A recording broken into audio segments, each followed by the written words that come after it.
Righto, this is a further maths vectors problem. The first two parts here, three parts of this.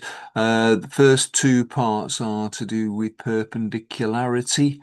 The third one is finding the angle between two planes. Um, I personally think this is just about the hardest part of the uh, further maths pure specification for most specs. So they're a bit tricky, but let's just go through it and see what we get. Okay, the plane pi1 has vector equation that find the perpendicular distance from that point to the plane. Right, so that is one form of writing the equation of a plane.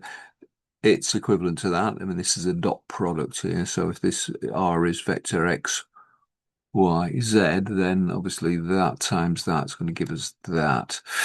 And from either of these forms, we can recognize the normal vector, i.e., the direction that is perpendicular to the plane, and that's going to be that normal vector there, 3 minus 4, 2.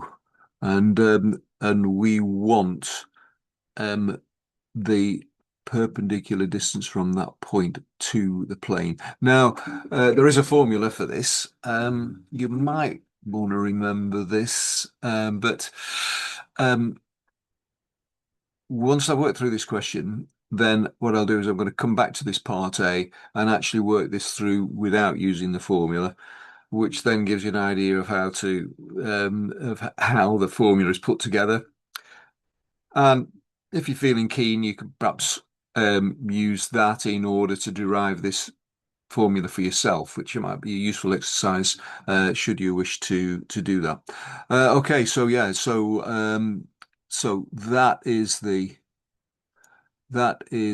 formula, and the n in here is the normal, and alpha, beta, gamma, and delta are these coefficients and this constant from this form of the equation.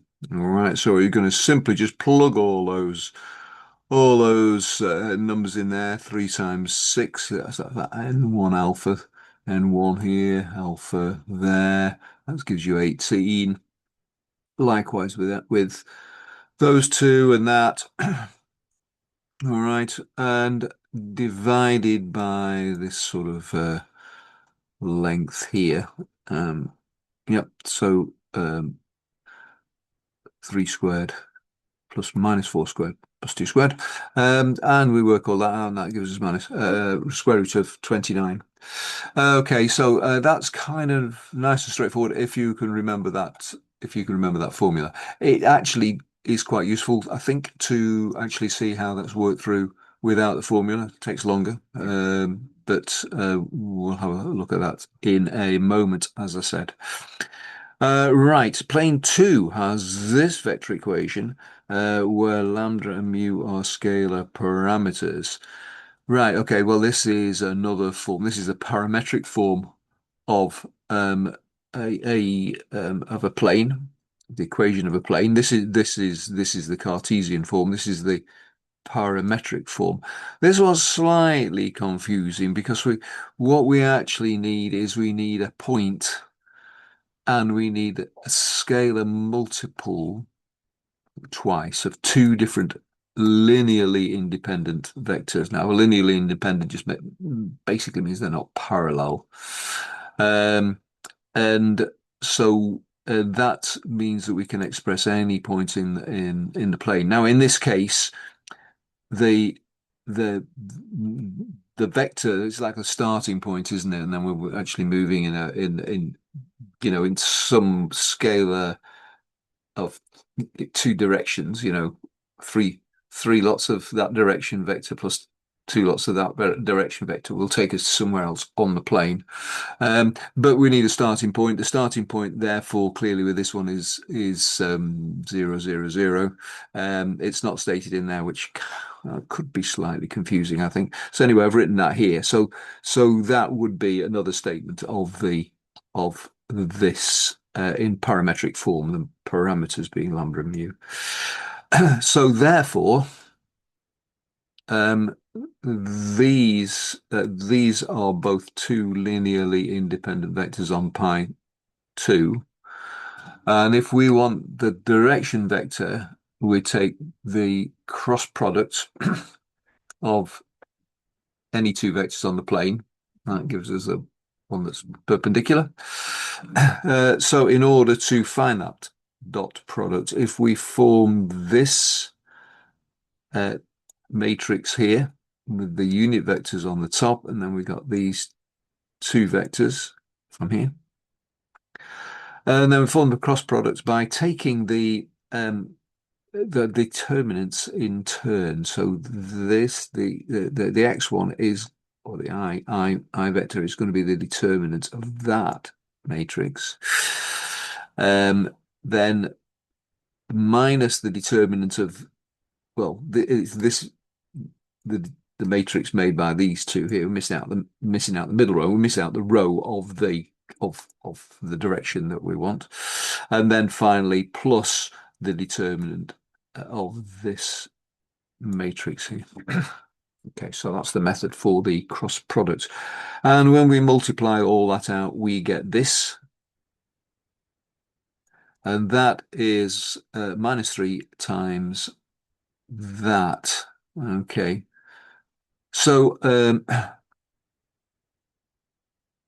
so therefore the we've calculated the vector perpendicular to the plane, and it is actually a multiple of that. Yeah. So this therefore must be in the same direction, and therefore this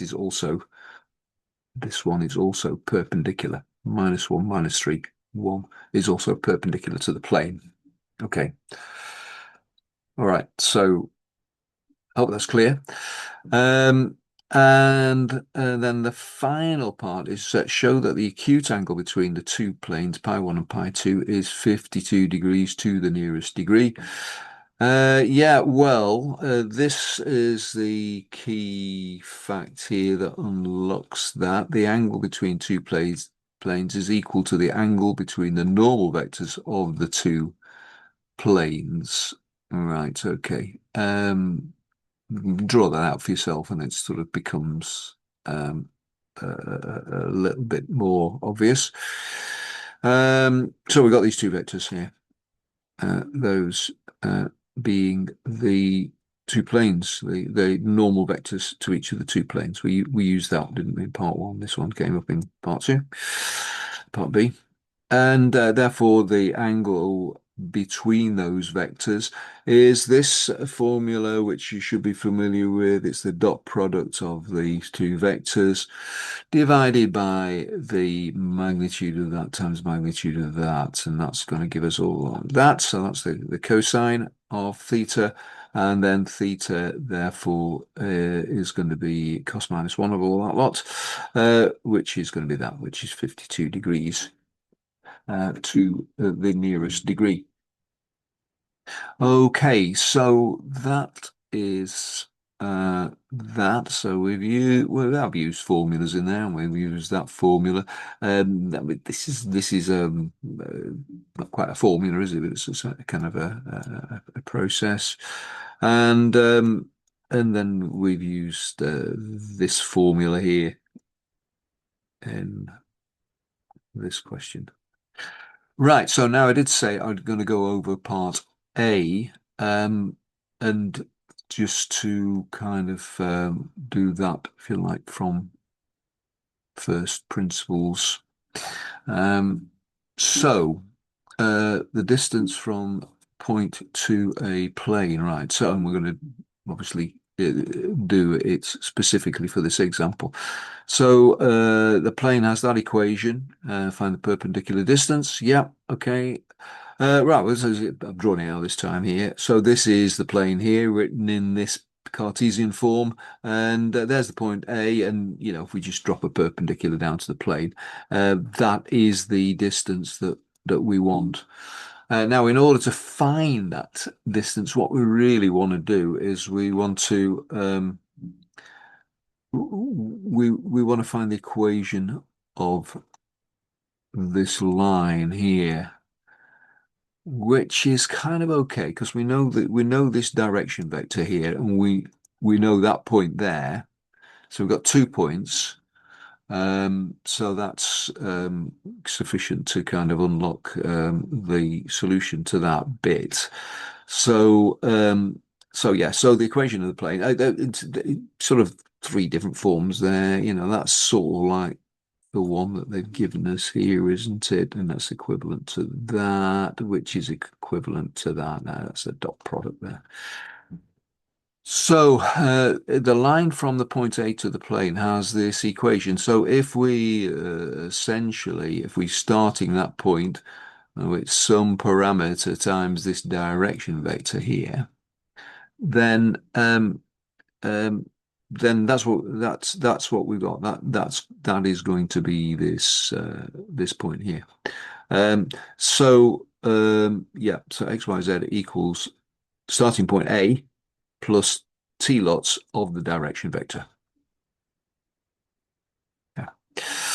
We're not kind of too interested in the actual direction because that'll come out in the parameter.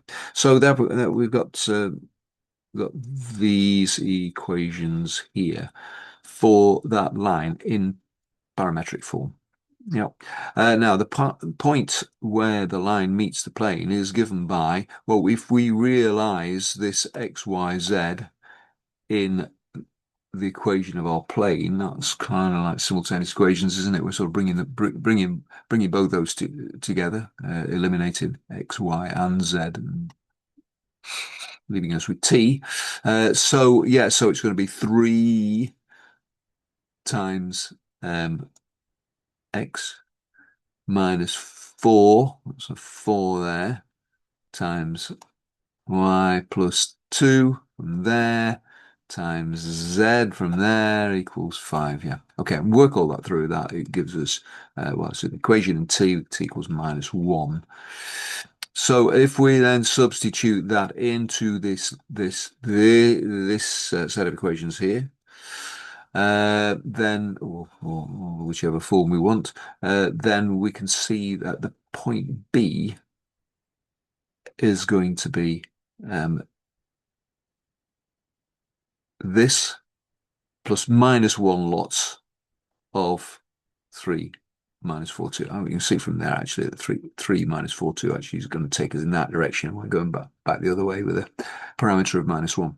And that works out to be that there. So that's that point B there. Right. So now we've got 2 points. Um, we've got the original point A there, and then we've calculated B. So we can go on and quite straightforwardly actually work the distance between these two. And that's just going to be sort of 3D Pythagoras, isn't it? Is going to be 6 minus 3 squared plus 2 minus 6 squared plus 12 minus 10 squared. Work that through. That's going to give us that, which gives us square root of 29 as before. Right. As I say, so if you wanted to actually work this through with not with 3 minus 4, 2, but with N1, N2, and N3, and with your some general points there, then you could actually sort of derive that equation for yourself. Maybe having seen this, maybe you don't feel the need to do that, but in which case that's fine. Right, okay. So all a bit tricky, but hopefully that has been helpful, and I'll see you next time.